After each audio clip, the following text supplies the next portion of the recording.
Good morning. I'm Blessing Obasuyi, and as you know, today is Mother's Day. In the United States, we celebrate Mother's Day on the second Sunday in May. Meanwhile, other countries celebrate it on other days. Have you ever wondered why we set aside a particular day to celebrate our mothers? Well, the answer is obvious, but very meaningful. This day is set aside to celebrate and honor the mother of the family by recognizing the positive influence they had on our lives. This day is reserved for all birth mothers, godmothers, grandmothers, and any person who actively participated as a motherly figure in your life. This week's story is about Tabitha.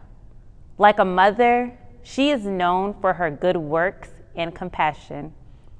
She helped those in need in her community and was known for making clothing. Unfortunately, Tabitha becomes very sick and Peter prays for her.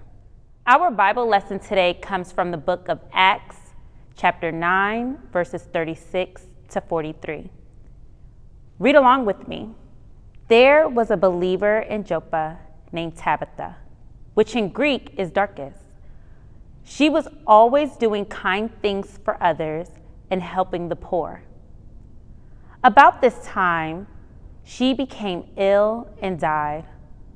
Her body was washed for burial and laid in an upstairs room. But the believers had heard that Peter was nearby at Lydda, so they sent 2 men to beg him, "Please come as soon as possible." So Peter returned with them, and as soon as he arrived, they took him to the upstairs room. The room was filled with widows who were weeping and showing him the coats and other clothes Dorcas had made for them. But Peter asked them all to leave the room.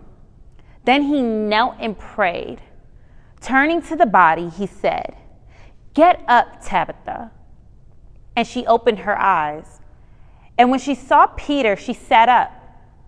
He gave her his hand and helped her up. Then he called in the widows and all the believers, and he presented her to them alive.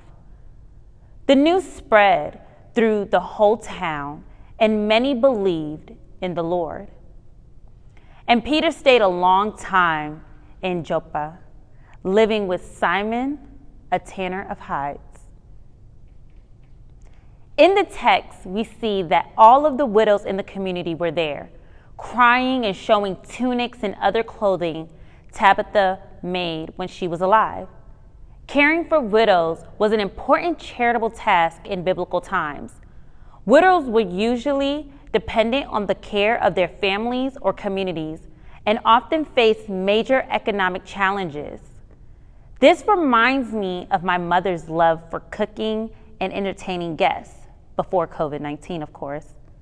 There were a lot of people that can testify to my mom's home-cooked Sunday meals. After church, she would prepare a huge lunch and invite people over to eat with us. Sunday meals were always the best. Like Tabitha, my mom always found a way to be there for people in need. 3 acts of love were displayed in this text.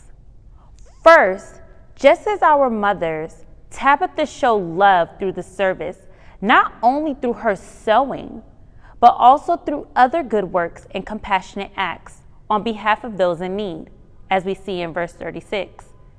Secondly, the community showed love for Tabitha in their efforts to bring Peter to town to pray for her. And then the last act of love in this story is praying for one another as Peter did for Tabitha. All of these loving gestures are part of being in a community of believers. This week, take time to pray for those in need within your community. Do you know any widows or anyone who caught COVID-19? Or maybe something else? Add them to your prayer list. I encourage you to pray for a different person every day, or pray for multiple people during your daily prayer time.